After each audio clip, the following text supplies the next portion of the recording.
Era para ser a viagem perfeita. Um fim de semana romântico, afastado da cidade, sem sinal de celular e com uma vista de tirar o fôlego. Marina e Caio, juntos há 2 anos, estavam precisando de um tempo longe da rotina sufocante. Alugaram uma cabana isolada em meio à Serra do Mar, dessas que só aparecem quando você cava fundo nos sites alternativos de hospedagem. O anúncio prometia reconexão com a natureza e com quem você ama. Mas o que eles não sabiam é que, naquele lugar, o silêncio guardava segredos que não deveriam ser ouvidos. Eles chegaram numa tarde nublada. O GPS perdeu o sinal a 10 quilômetros da cabana, então seguiram por instinto, confiando nas instruções impressas pelo anfitrião. Cada curva parecia mais estreita, e a floresta mais densa. Quando finalmente avistaram a pequena casa de madeira entre as árvores, sentiram um alívio que logo seria substituído por algo muito mais sombrio. A cabana era charmosa por fora, mas havia um ar pesado que Marina sentiu assim que pisou no deck. O cheiro de madeira úmida e a estranha ausência de sons sem pássaros, sem vento, apenas um silêncio absoluto provocaram um arrepio involuntário. Caio tentou quebrar o clima com uma piada boba sobre filmes de terror, mas Marina não riu. Dentro da cabana, tudo parecia normal demais. Fotos antigas nas paredes mostravam casais que não eram eles, todos sorrindo, sempre no mesmo local, em frente à lareira. Havia também uma lareira real, de pedra, já com lenha empilhada. Aparentemente, tudo estava preparado para recebê-los. No entanto, à medida que a noite se aproximava, detalhes sutis começaram a incomodar. Uma moldura virada para baixo, marcas estranhas no chão próximo à porta dos fundos e um barulho vindo do porão como se algo estivesse sendo arrastado lentamente. Caio disse que provavelmente era um animal. Mas o olhar de Marina era outro, o de quem sentia que estavam sendo observados. A primeira noite foi mal dormida. Marina acordou várias vezes com a sensação de estar sendo tocada. Uma brisa fria parecia atravessar as frestas do quarto, mesmo com as janelas fechadas. Caio, impaciente, dizia que era paranoia. Mas às 3h17, um barulho alto os despertou. Parecia vir do porão. Caio desceu com uma lanterna, enquanto Marina ficou na cama, apertando o lençol. Ele desceu os degraus rangentes e encontrou uma porta trancada com um velho cadeado. No entanto, ao tocar no trinco, o cadeado simplesmente caiu. Lá dentro, a escuridão era total, mas ele podia sentir o cheiro de algo podre, antigo. Ao iluminar com a lanterna, viu fotos espalhadas no chão, todos os casais que estavam nas molduras. Mas havia algo errado. Numa das fotos, Marina e ele apareciam. A mesma roupa, mesmo corte de cabelo. Mas não lembravam de ter tirado aquilo. E atrás da imagem, uma data, 1998. Aquilo era impossível. Eles nasceram no final dos anos 90. Quem tirou aquela foto? Por que ela estava ali? Caio voltou branco. Não quis contar o que viu para Marina de imediato, mas não conseguiu esconder o tremor nas mãos. Ela insistiu, e ele mostrou a foto. Marina começou a chorar, não de medo, mas de raiva. Achava que era uma brincadeira cruel. Mas Caio não estava mentindo. Então tentaram sair dali. Pegaram o carro e dirigiram pela estrada de terra. Mas toda vez que avançavam alguns metros, o caminho voltava ao ponto de partida. Era como um looping. A floresta os engolia. A cada volta, o som ambiente diminuía. Até os insetos pareciam parar. De volta à cabana, tentaram contato com alguém, mas sem sinal, sem telefone fixo, sem rota de fuga. Quando Marina olhou pela janela, viu alguém parado entre as árvores. Era uma mulher. Usava um vestido branco, sujo de terra. Ela acenava lentamente, como se os conhecesse. Mas quando Caio correu até a porta para verificar, não havia ninguém ali. Só pegadas. Pegadas que não levavam a lugar algum, apenas circundavam a cabana. Marina começou a ouvir sussurros durante a tarde. Vozes femininas, repetindo palavras desconexas. Caio, cada vez mais tenso, passou a ter lapsos de memória. Esquecia coisas básicas, como onde estava o carro ou o que tinha comido. Em um momento, ele desapareceu por quase 1 hora. Marina o encontrou sentado no porão, murmurando frases em latim que ele não sabia falar. As fotos na parede estavam mudando. Os rostos antes sorridentes agora estavam distorcidos, como se fossem derretendo aos poucos. E em uma delas, Marina percebeu algo novo. Havia 3 pessoas. Ela, Caio e a mulher do vestido branco, parada no fundo, quase imperceptível. Em uma tentativa desesperada, queimaram todas as fotos. Mas os rostos voltaram, agora nas janelas, nos espelhos, nos reflexos da chaleira. Cada canto da casa parecia uma armadilha. A floresta, uma prisão. E o tempo estava errado. O relógio da cozinha girava ao contrário. A lua nunca mudava de posição. Eles estavam fora do mundo. No último dia, Marina acordou sozinha.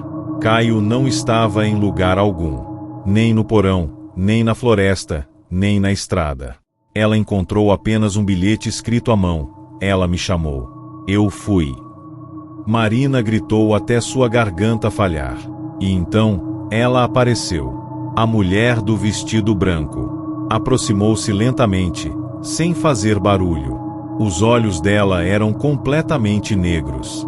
Marina tentou correr, mas seus pés estavam colados ao chão. Quando a mulher tocou seu rosto, imagens invadiram sua mente. Dezenas de casais, todos passando pela mesma experiência, todos presos ali, até enlouquecerem ou desaparecerem. A cabana era um ciclo, um ritual, uma armadilha construída para alimentar algo antigo, inominável. No final, Marina desistiu. Sentou-se em frente à lareira, como todos os outros antes dela.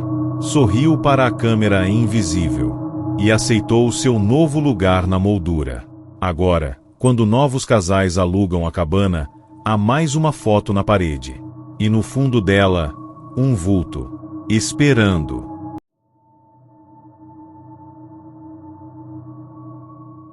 Gustavo e Thaís estavam juntos há pouco mais de 1 ano. Tinham personalidades opostas. Ele era aventureiro, impulsivo e apaixonado por trilhas e lugares isolados. Ela, mais reservada, cuidadosa, amante do silêncio, mas com medo profundo do desconhecido. Para comemorar o primeiro aniversário do casal, Gustavo decidiu planejar uma viagem surpresa. Só revelou o destino quando já estavam na estrada. Um chalé escondido entre as montanhas do sul de Minas, num vilarejo que nem aparecia no GPS. Thaís fingiu estar animada, mas algo na forma como a paisagem se tornava cada vez mais deserta, como os postes de luz desapareciam e as placas sumiam, começou a deixar seu coração apertado. Depois de quase 5 horas dirigindo, atravessaram uma estrada de terra estreita, com árvores tão altas que bloqueavam até a luz do dia. E ali, numa curva quase invisível, surgiu o chalé. Simples, pequeno, coberto de musgo, com janelas trancadas e uma cerca velha em volta. Gustavo sorriu, entusiasmado.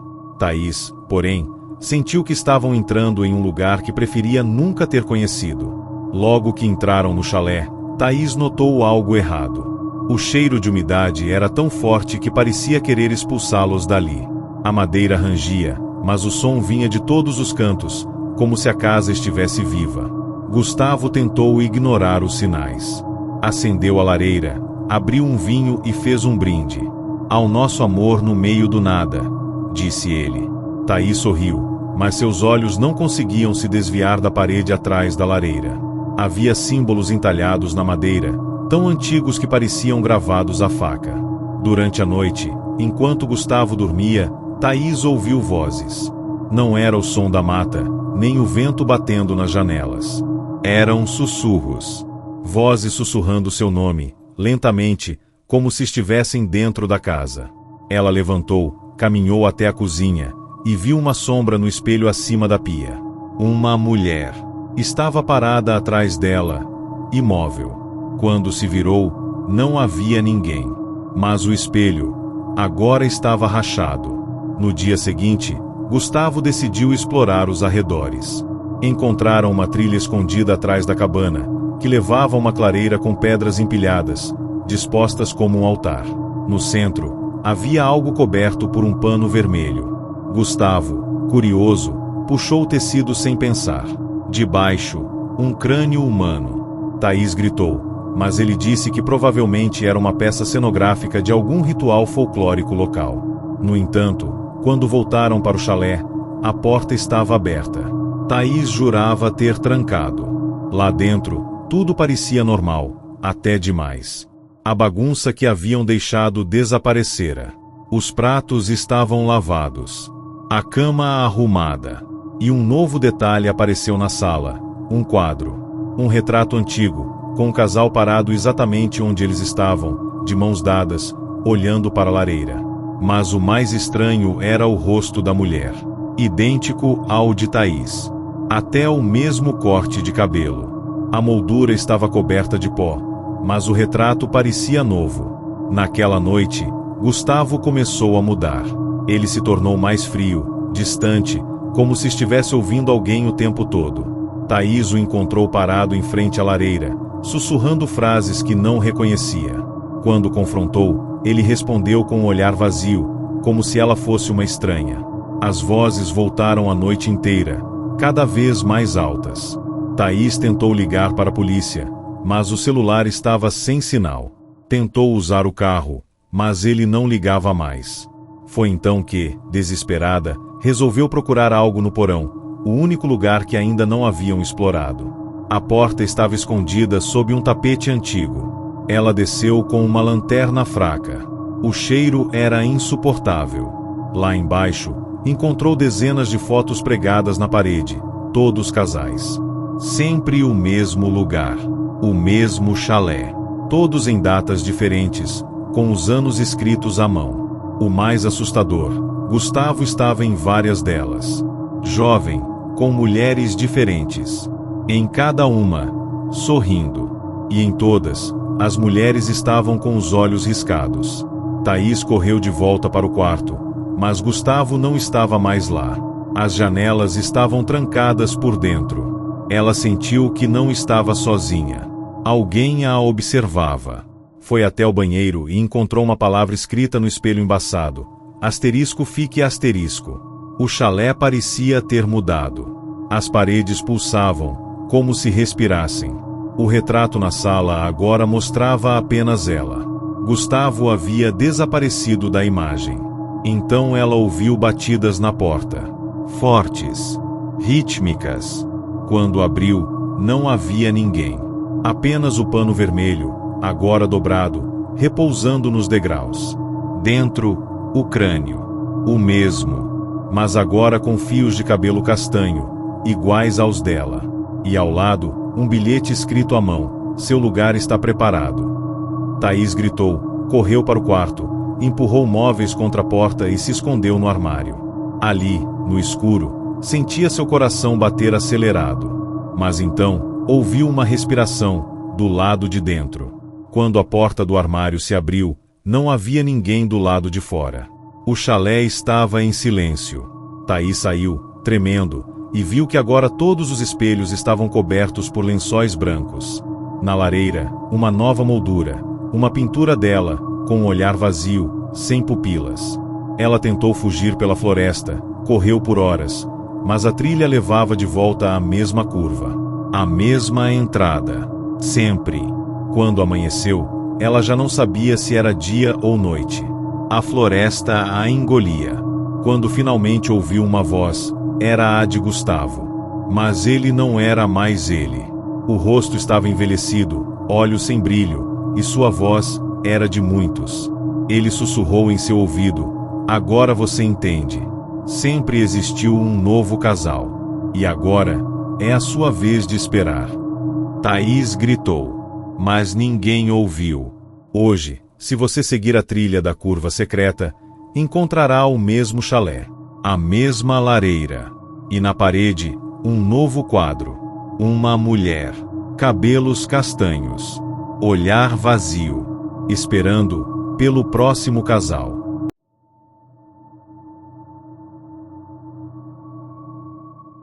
Letícia e Ramon estavam prestes a se casar.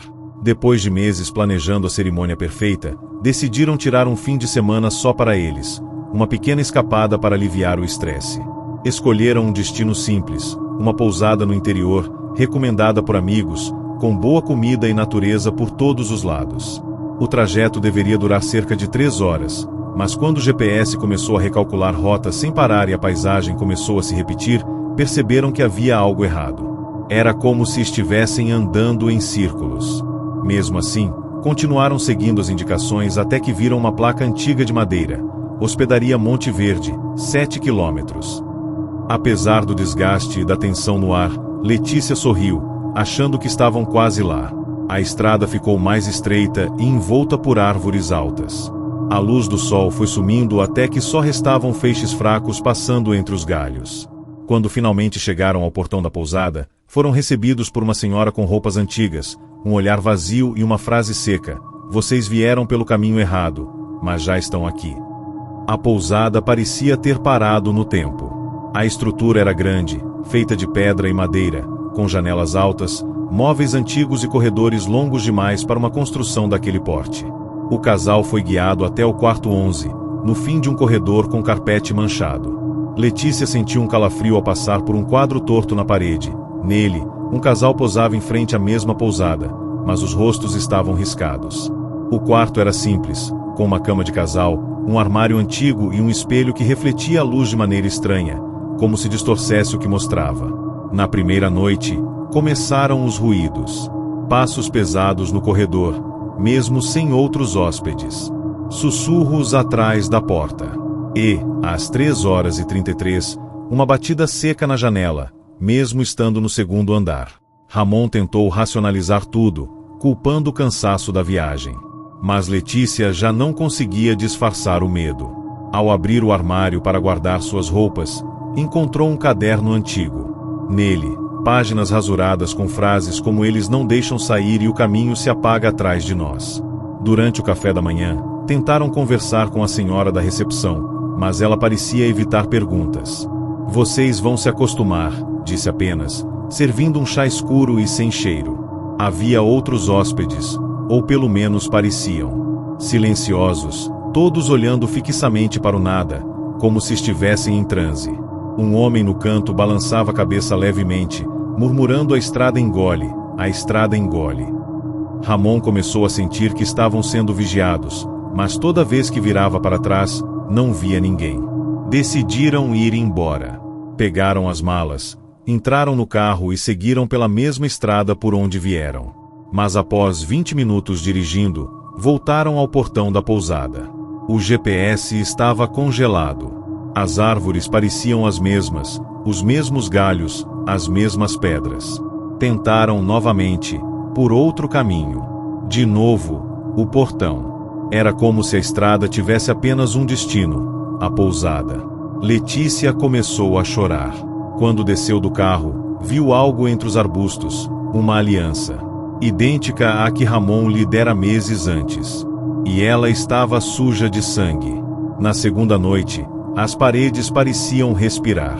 O espelho do quarto começou a apresentar manchas que se mexiam sozinhas. Letícia teve um pesadelo em que acordava no mesmo quarto, mas estava trancada por dentro. No sonho, ela gritava e ninguém ouvia. Ao acordar, percebeu marcas em seu pescoço, como dedos que a seguraram com força. Ramon estava no chão, inconsciente, com o caderno antigo em mãos. Ele havia desenhado o mapa da estrada. Só que, nesse mapa, a estrada se enrolava sobre si mesma como uma serpente. Na última página, ele escreveu: "Asterisco, a estrada não existe. É ela quem nos conduz. Somos parte do caminho." Asterisco, a pousada começou a mudar. Os corredores ficaram mais longos. As portas, mais distantes. O número do quarto mudou. Não era mais 11, era 13. E no final do corredor, o quadro torto agora mostrava Letícia e Ramon, com olhos apagados, parados em frente à pousada. Estavam sendo apagados, como os outros. Desesperados, tentaram fugir a pé. Correram pela estrada, por entre as árvores, sem olhar para trás. O som de passos múltiplos os seguia. Vozes sussurravam nomes que não eram os deles. De repente, encontraram uma casa abandonada no meio da floresta.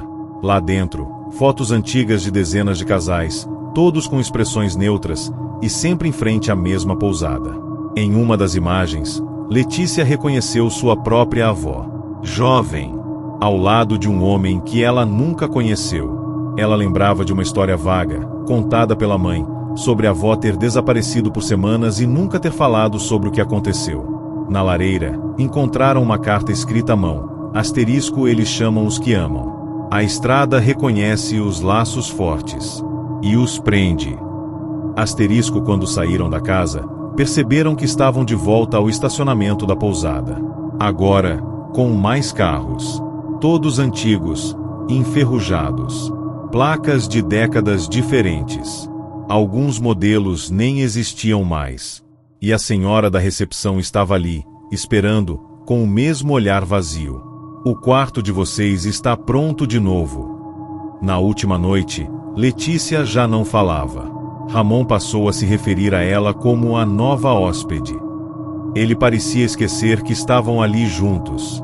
Andava pelos corredores como um funcionário, acendendo velas, arrumando as cortinas. Quando Letícia tentou fugir sozinha, a estrada não estava mais lá. Só floresta. Só névoa. Ao voltar, viu Ramon em frente ao espelho, se olhando com um sorriso estranho. Ele disse: "Agora eu entendi. Somos parte da hospedaria. Somos os que recebem." Na manhã seguinte, 2 novos hóspedes chegaram, um casal jovem, felizes, abraçados. Foram recebidos por uma mulher com os olhos fundos e um sorriso forçado, Letícia. E atrás dela, de uniforme, estava Ramon. A pousada continua ali, esperando novos visitantes. E a estrada, ela sempre aparece. Para os casais que se amam. Para os que juram união eterna. Porque em algum ponto, todo amor precisa de um lugar para se perder.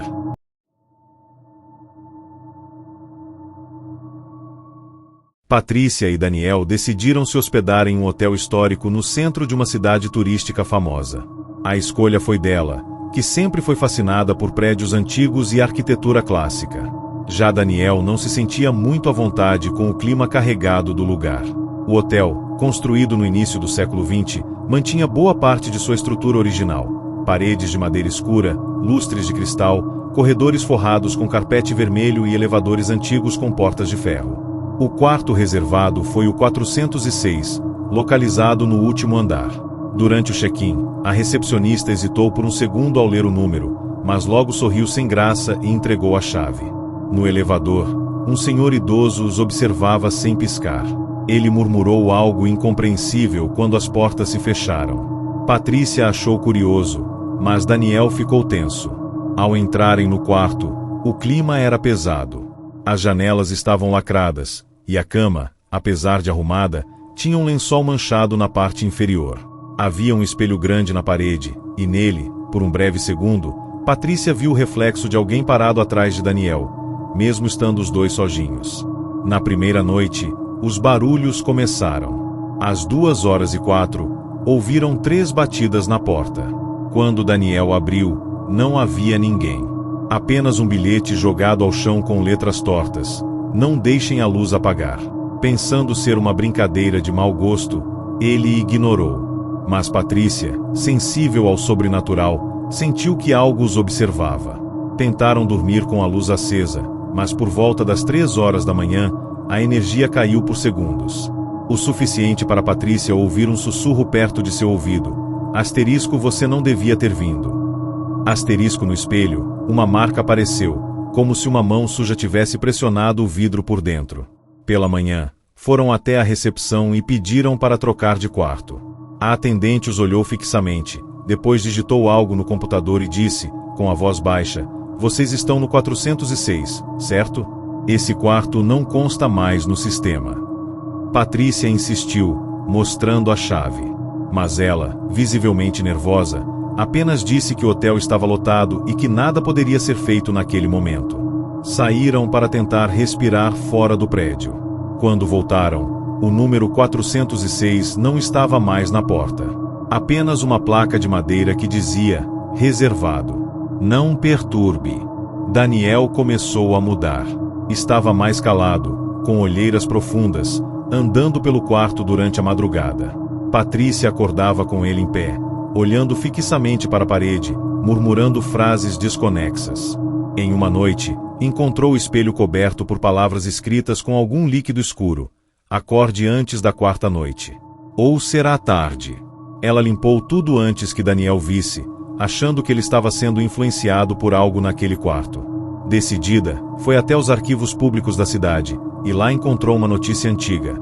Em 1954, o quarto 406 foi palco de um crime brutal. Um casal em lua de mel foi encontrado morto, de mãos dadas, com os olhos arrancados. O caso nunca foi solucionado. Desde então, hóspedes que ficavam naquele quarto relataram sonhos repetitivos, vozes e até perdas de memória. Muitos diziam ver um casal no espelho. Mas o hotel nunca fechou o quarto, apenas mudou os registros. Quando Patrícia voltou para o hotel, Daniel estava sentado no chão, com cortes nos pulsos e um sorriso estranho. Ele disse: "O quarto me mostrou. Nós não podemos sair." Patrícia entrou em pânico. Tentou ligar para uma ambulância, mas o celular não tinha sinal. Correu até a recepção, mas estava vazia. As luzes piscavam, os corredores pareciam mais longos. Ao voltar ao quarto, Daniel não estava mais lá. Apenas um bilhete sobre a cama. Asterisco, eu fui com eles. O espelho é a chave. Asterisco. Patrícia se aproximou do espelho e notou que, ao olhar diretamente, não via o próprio reflexo, mas sim o quarto, com Daniel deitado na cama, imóvel. Ela tocou o vidro. Uma força a puxou. Gritou, mas ninguém ouviu.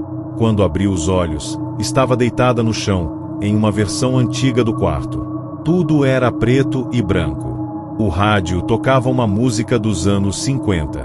Daniel estava sentado na poltrona, com roupas antigas, sorrindo. Ele disse: "Asterisco, agora é nossa vez de aparecer nas fotos." Asterisco. Patrícia correu até a porta, mas ela não abria. Tentou gritar, bater, mas o corredor estava vazio. A porta, quando finalmente se abriu, deu para o mesmo quarto, mas em ruínas. Como se ninguém o tivesse usado por décadas. No espelho, agora, era possível ver os dois, mas fora do reflexo, o quarto continuava vazio. A partir dali, Patrícia passou a viver em ciclos. Dormia e acordava no mesmo quarto, em datas diferentes. Às vezes estava sozinha, às vezes com Daniel. Em outras, era apenas o eco de vozes distantes, como se o tempo estivesse colapsando naquele espaço. Tentou destruir o espelho, mas o vidro se recompunha sozinho. Certa noite, ela viu um casal novo entrando no quarto. Tentou alertá-los, mas sua voz não era ouvida. Apenas seus reflexos apareciam. No reflexo, Patrícia gritava, batia nas paredes, mas ninguém percebia. O quarto 406 parecia um portal, um ciclo repetido, atraindo casais para que participassem do mesmo destino. Daniel, cada vez mais apagado, disse: "Asterisco, somos só memória agora. Eles vão esquecer de nós. Mas vamos continuar aqui." Asterisco. Patrícia percebeu que não havia mais mundo fora do hotel. Todas as janelas mostravam o mesmo corredor. O tempo passava, mas também voltava. E o quarto sempre se reiniciava à meia-noite, com a mesma música no rádio e a mesma frase gravada no espelho: "Bem-vindos. A estadia é eterna." Hoje, se você se hospedar no hotel e for ao quarto 406, verá um aviso de manutenção permanente. Mas em certas noites, os funcionários dizem ouvir conversas lá dentro. Riso de casal, passos que se aproximam da porta, e um som abafado de rádio antigo. Hóspedes curiosos que já tentaram entrar juram que a fechadura some ao se aproximarem. Há relatos de pessoas que reservaram outros quartos, e ao chegarem, encontraram a chave com o número 406 em suas mãos mesmo sem terem pedido. O hotel nunca comenta o assunto. Mas há uma foto em preto e branco no corredor principal. Mostra um casal sorrindo, de mãos dadas, em frente a uma porta antiga. Atrás deles, o número 406. O mais estranho. Várias pessoas já afirmaram que o rosto da mulher muda de tempos em tempos. E que, se você olhar fixamente por tempo demais, ela também olha de volta.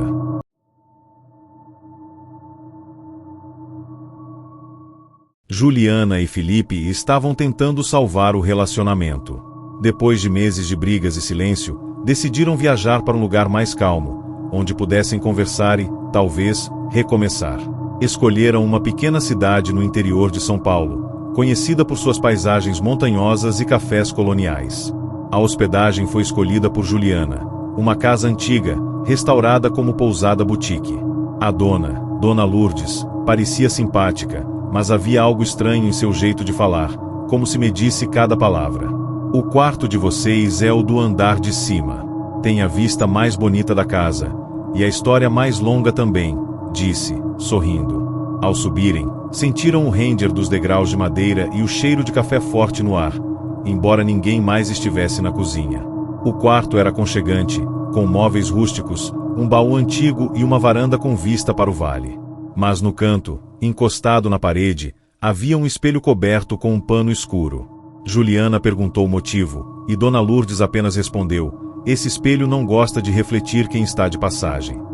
Na primeira noite, a paz que esperavam não veio. Às 2 horas da madrugada, Juliana ouviu vozes vindas do andar de baixo, como se houvesse uma conversa animada na sala.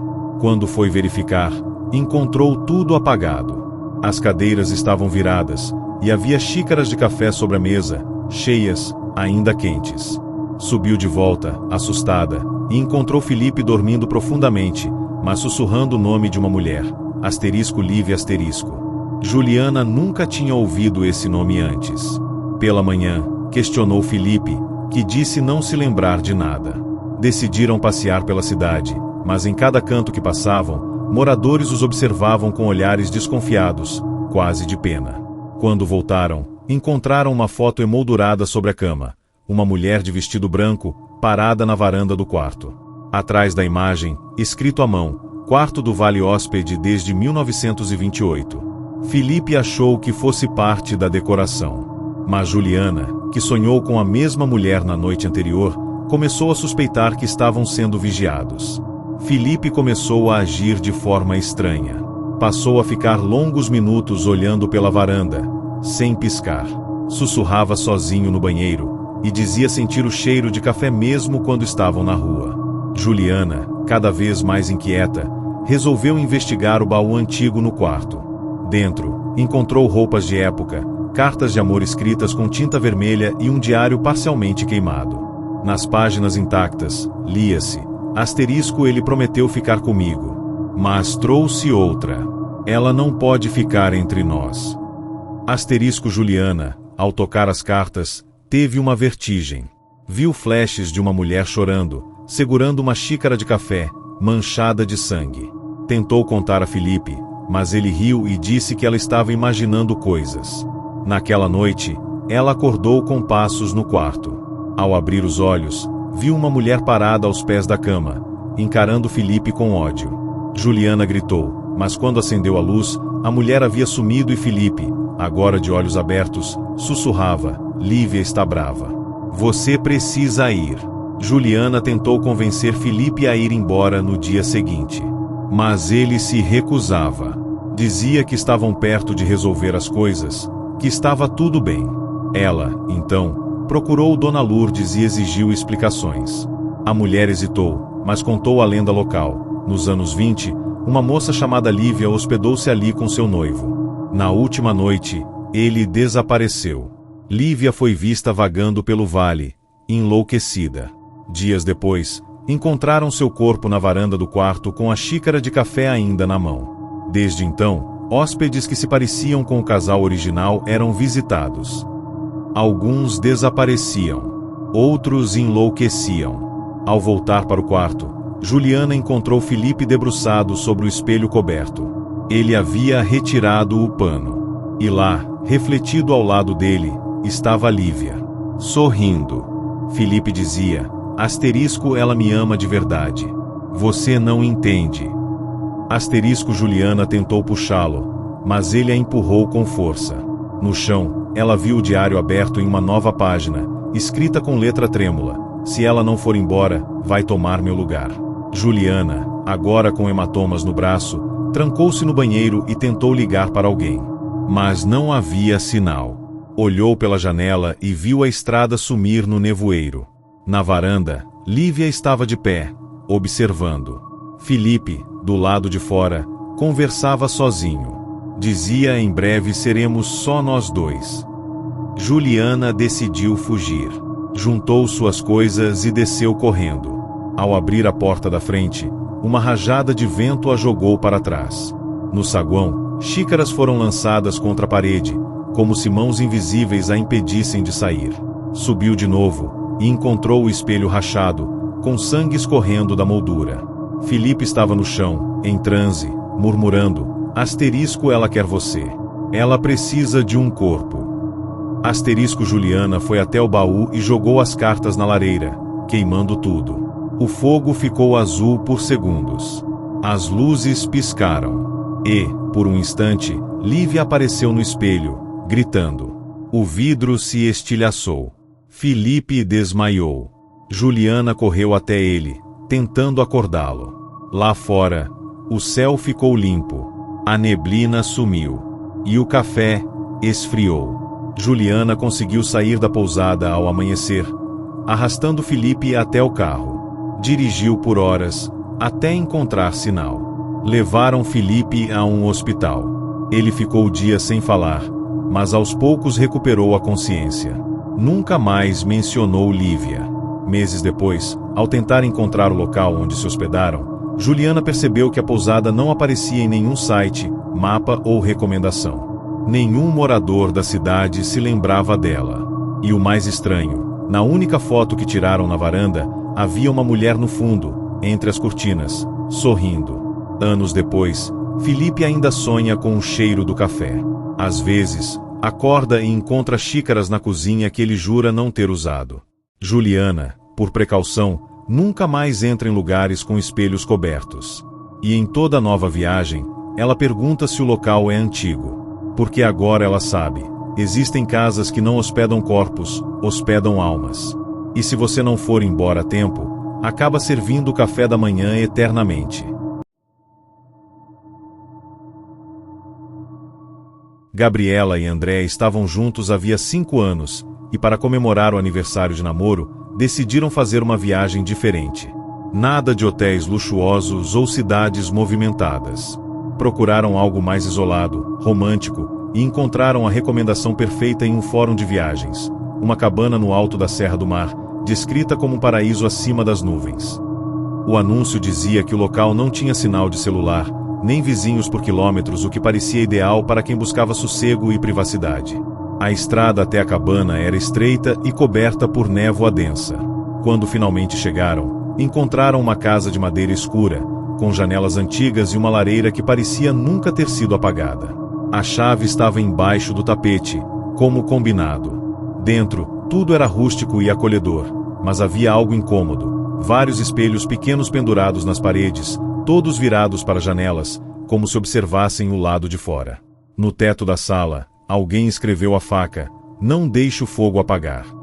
Na primeira noite, Gabriela acordou com um barulho do lado de fora. Pensou ser um animal, mas quando olhou pela janela, viu uma figura parada no limite da mata. Estava imóvel, encoberta por algo como um manto velho, mas não dava para ver o rosto. Acordou André, mas a figura havia sumido.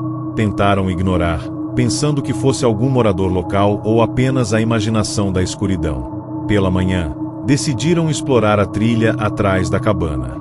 Encontraram símbolos entalhados nas árvores, feitos com precisão quase ritualística. Um deles lembrava um olho com chamas. No fim da trilha, acharam uma construção abandonada como um altar, com restos de velas, cinzas e um espelho quebrado. Gabriela teve a sensação de que estavam sendo observados. Voltaram para a cabana, e ao entrarem, perceberam que a lareira havia se apagado. Um frio seco tomou o ambiente. No espelho da sala, agora limpo, havia uma frase escrita com o que parecia ser fuligem: "O que habita as nuvens entra pela fumaça".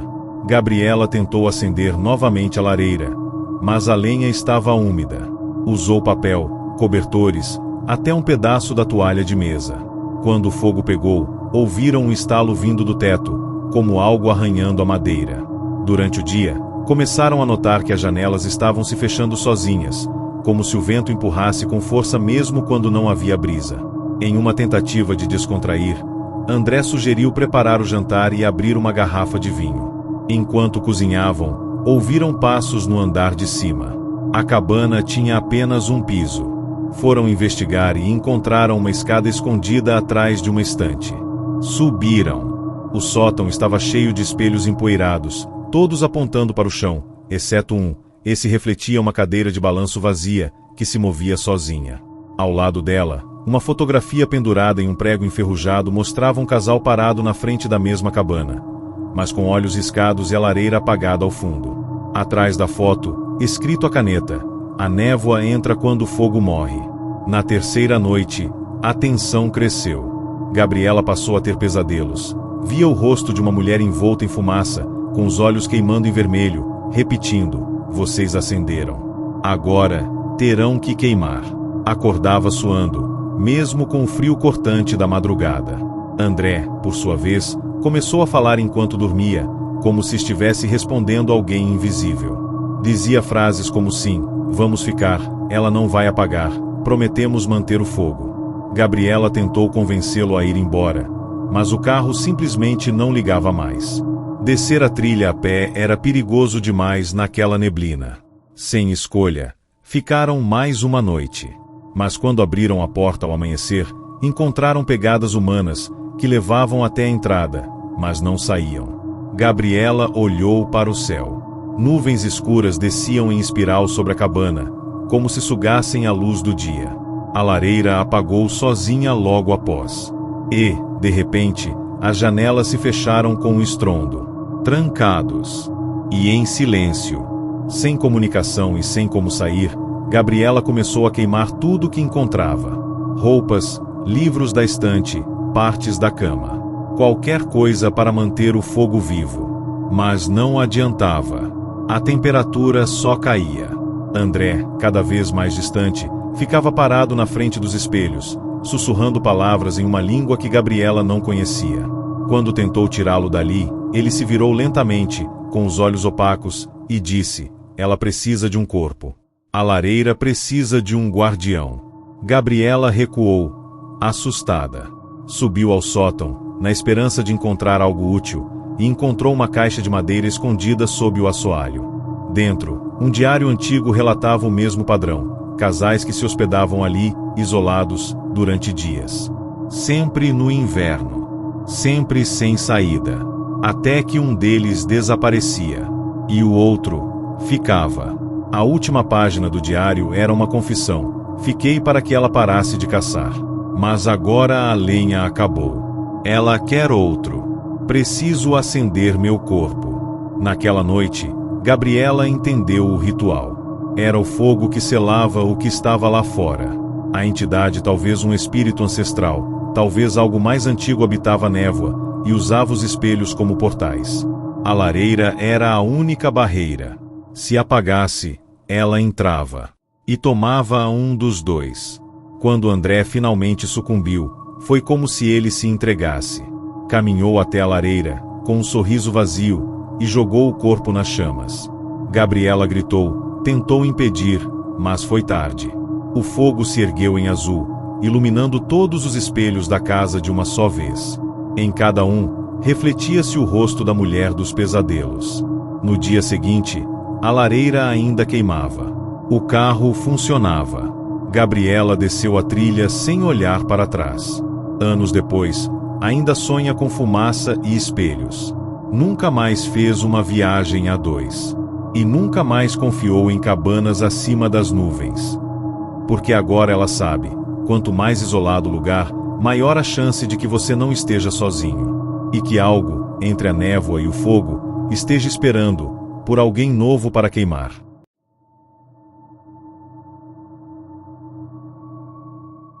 Carolina e Rafael estavam em busca de reconexão. Depois de um ano difícil, com traições, brigas e até um pedido de separação, decidiram tentar mais uma vez. Foi então que reservaram um chalé isolado nas montanhas de Campos do Jordão, com a promessa de ar puro, silêncio absoluto e uma chance de começar de novo. A estrada era longa, sinuosa, e o GPS parou de funcionar no meio do caminho. Quando chegaram, Já passava das 6 da tarde, e uma névoa espessa cobria a pequena casa de madeira. O dono havia deixado as instruções por mensagem, com um detalhe curioso: não toquem nos quadros da parede, eles pertencem aos donos originais. Dentro do chalé, tudo parecia empoeirado, mas havia certo charme. Na sala, 2 quadros grandes chamaram atenção, retratos antigos de um casal, ambos com os olhos pintados de preto. Rafael riu e comentou que era coisa de filme de terror. Carolina, mais sensível, sentiu um desconforto imediato. Ainda assim, se instalaram. A porta rangeu ao fechar. E quando trancaram, o vento soprou forte lá fora, como se avisasse: a partir de agora, vocês não estão mais sozinhos. Na primeira noite, Rafael acordou com passos. Mas não do lado de fora. Os sons vinham de dentro da casa. Achou que Carolina estava andando, mas ela dormia profundamente ao seu lado. Levantou, seguiu os ruídos até o corredor e parou em frente à sala. Um dos quadros, o da mulher, estava no chão. A moldura rachada, o vidro quebrado. O retrato permanecia o mesmo, olhos escuros como carvão e um leve sorriso no canto da boca. Rafael não quis preocupar Carolina, então colocou o quadro de volta e voltou a dormir. Pela manhã, ela reclamou de dores nas costas e arranhões na nuca.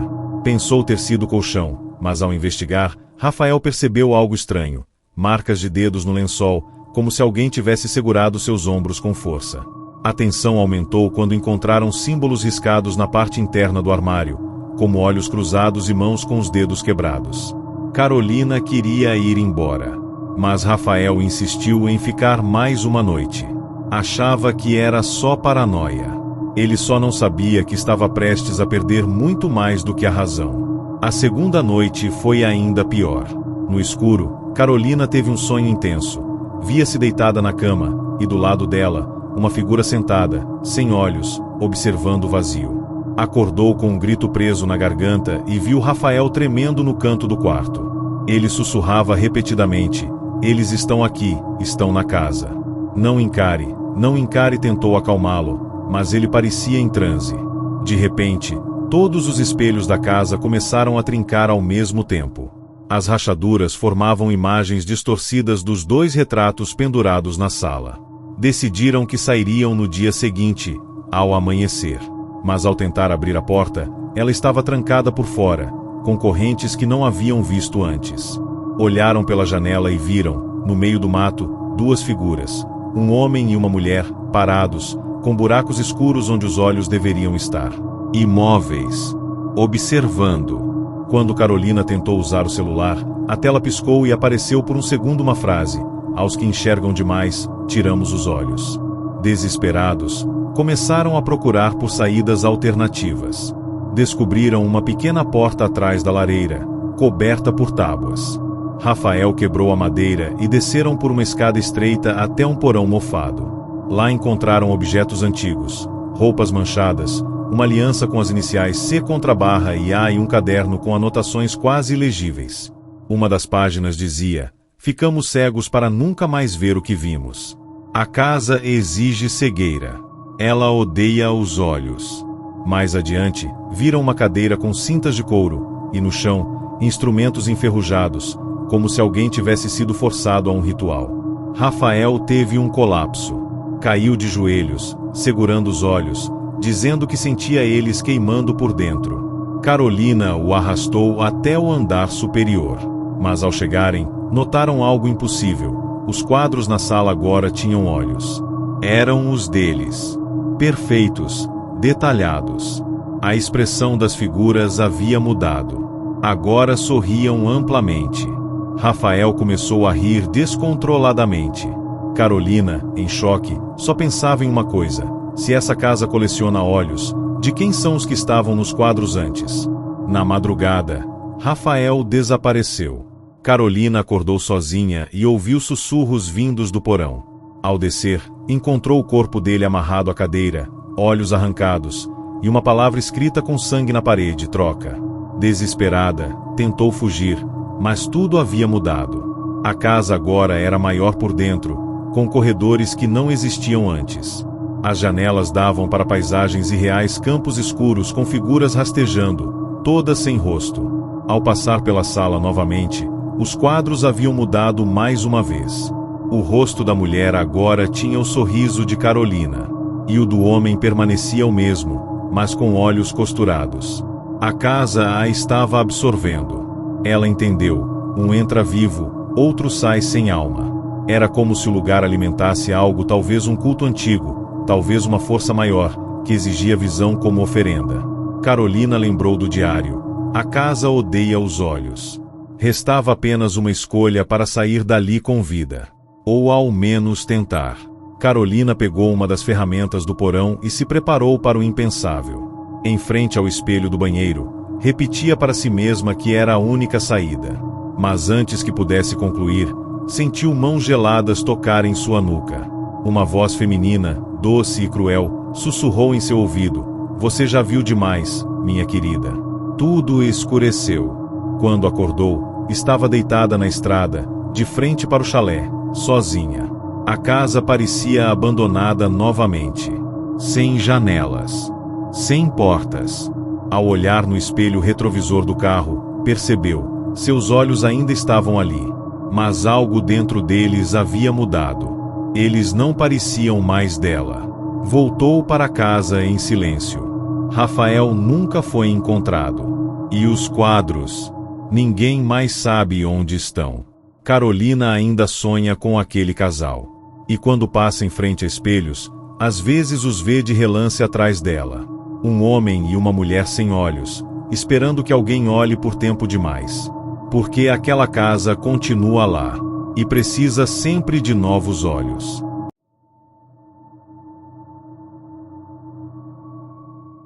Ana e Lucas estavam juntos havia 5 anos, e resolveram comemorar o aniversário de namoro com uma viagem espontânea. Sem roteiros, sem reservas. Apenas pegaram o carro e seguiram pelas estradas do interior de Minas. No meio do caminho, o carro começou a superaquecer. A cidade mais próxima estava a mais de 30 quilômetros. Foi quando viram uma placa de madeira velha, quase apagada, com letras rústicas que diziam: asterisco hospedagem Santa Noite, 1 quilômetros asterisco. Resolveram arriscar. A estradinha de terra os levou até um chalé charmoso, isolado entre árvores densas. Não havia recepção. Só uma pequena campainha enferrujada na entrada. Um senhor magro, de rosto muito pálido, abriu a porta com um sorriso estranho e disse que havia um quarto disponível, mas com uma condição: asterisco não saiam do quarto após meia-noite, por nada neste mundo. Asterisco riram, achando que era parte de alguma superstição local. O preço era baixo e o ambiente acolhedor. Mas havia algo de incômodo nos detalhes. Quadros cobertos por lençóis, janelas trancadas com pregos e um cheiro leve de enxofre no ar. Ainda assim, ficaram. Quando deram meia-noite, tudo mudou. Ana acordou com um som baixo, como se alguém arranhasse a madeira do lado de fora. Lucas dormia profundamente. O quarto estava escuro, e o único ponto de luz vinha debaixo da porta, uma luminosidade vermelha e pulsante. Ela se aproximou devagar e ouviu sussurros. Palavras arrastadas em um idioma que ela não reconhecia. Quando encostou o ouvido na porta, uma unha longa e preta atravessou uma fresta da madeira e arranhou sua pele. Ana gritou e recuou, acordando Lucas. Ele não acreditava nela até ouvir o mesmo arranhado. Ficaram em silêncio absoluto até amanhecer. Pela manhã, o velho anfitrião bateu na porta e perguntou com um sorriso: dormiram bem? Asterisco ao mostrar o ferimento, ele apenas respondeu: é a casa. Às vezes ela quer conhecer os hóspedes. Isso deveria ter sido motivo para irem embora. Mas Lucas sugeriu ficar mais uma noite, só para descansar antes da estrada. Ana hesitou, mas cedeu. Durante o dia, exploraram os arredores e perceberam que não havia sinal de estrada, nem de placa. O chalé estava cercado por uma floresta densa que parecia nunca acabar. E o mais estranho, a bateria do celular, que estava cheia pela manhã, esgotou completamente sem aviso. E não havia sinal. De nada. Ao voltarem para o chalé, perceberam uma mudança sutil, mas perturbadora. A disposição dos móveis havia mudado. Um espelho antigo, que antes estava coberto por um lençol, agora refletia algo estranho. A imagem dele surgia com alguns segundos de atraso, como se o reflexo precisasse de tempo para processar os movimentos. Ao se aproximar, Lucas percebeu que no reflexo, atrás dele, havia uma figura parada, alta, encapuzada, imóvel. Ao se virar, nada estava lá. Naquele momento, o sol começou a se pôr e o velho apareceu novamente, dizendo que naquela noite o chalé passaria por asterisco um ciclo necessário a asterisco. Entregou uma vela a cada um e disse: asterisco, se a chama apagar antes das 3 da manhã, um de vocês não sairá. Asterisco Lucas, sempre cético, riu daquilo. Mas Ana, ainda com o arranhado latejando, sentia que havia algo muito errado. Resolveram ficar acordados. À meia-noite, o chalé tremeu. A vela de Ana apagou sozinha, mesmo sem vento. Lucas tentou reacendê-la, mas o isqueiro não funcionava. Foi quando ouviram as vozes vindo das paredes, sussurrando seus nomes. A vela de Lucas ainda queimava, mas já derretia rápido. Ana sentia o quarto girar, como se estivessem em outra dimensão. As vozes agora vinham de todos os lados. Pareciam de crianças e velhos ao mesmo tempo. Um som grave começou a vibrar do chão, e rachaduras surgiram nas paredes, revelando por trás delas o que pareciam ser olhos. Milhares. Olhos vivos, piscando, todos olhando diretamente para ela. Tentaram fugir pela porta, mas ela estava selada com pregos grossos que antes não estavam ali. Corriam pelos corredores que não deviam existir e encontraram uma sala repleta de retratos. Todos mostravam casais. Homens e mulheres de diferentes épocas. Em todos os quadros, um dos dois parecia sempre apagado, como se tivesse sido removido da pintura.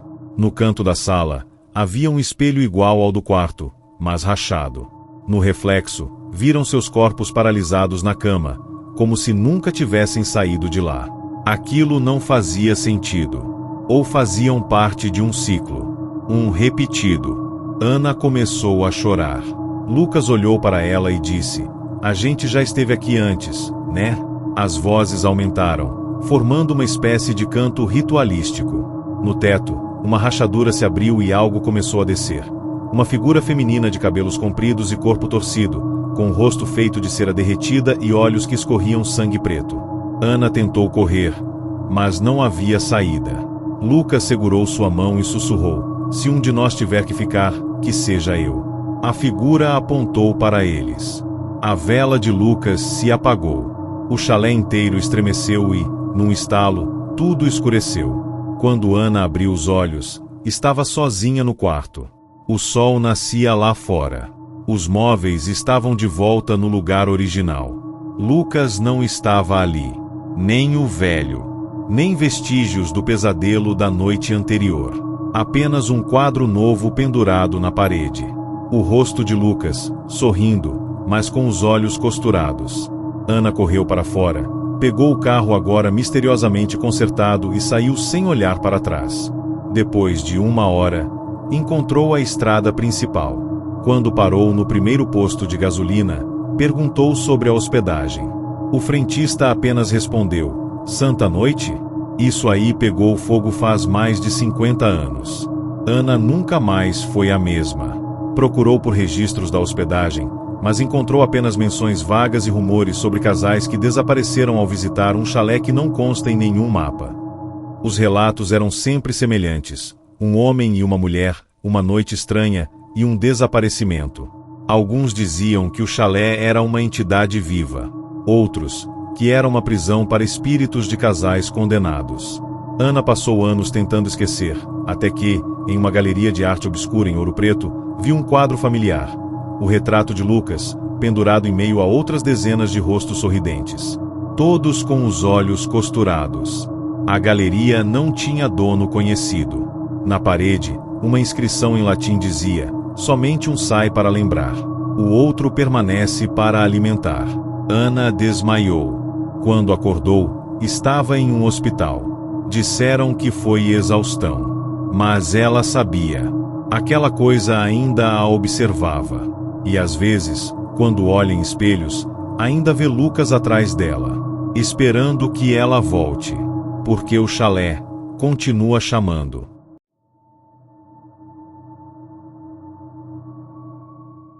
Isabela e Marcos decidiram fazer uma viagem rápida para comemorar o aniversário de namoro. Escolheram uma pousada isolada na serra, conhecida por sua vista deslumbrante e tranquilidade. Chegaram ao entardecer e foram recepcionados por uma senhora idosa, de sorriso contido e olhos cansados. A pousada era simples, com poucos quartos, mas muito charmosa.